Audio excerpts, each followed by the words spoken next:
একবার ভাবো, তোমার মা রাত জেগে তোমার জ্বরের পাশে বসেছিল। তুমি হাঁটতে শিখছ, পড়ে যাচ্ছ, আর মা তোমাকে ধরছে। তুমি কাঁদলে মায়ের বুক কেঁপে উঠত।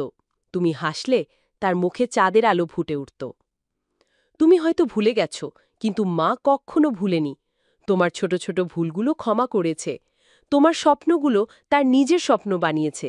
আর আজ তুমি বড় হয়ে গেছ, ব্যস্ত হয়ে গেছ। মায়ের ফোন ধরতে তোমার সময় নেই। তুমি রাগ করো, চিৎকার করো, কিন্তু মা এখনো বলে, আমার সন্তান ভালো থাকুক। কখনো কি ভেবেছ, তোমার জীবনের সবচেয়ে বড় নেয়ামতটা কে?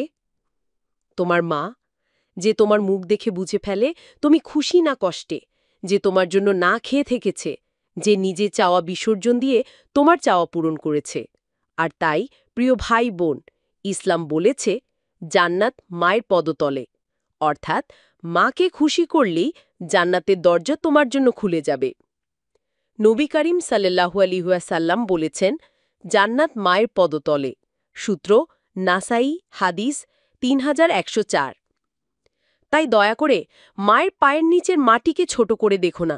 সেখানে লুকিয়ে আছে তোমার শেষ ঠিকানা, জান্নাত।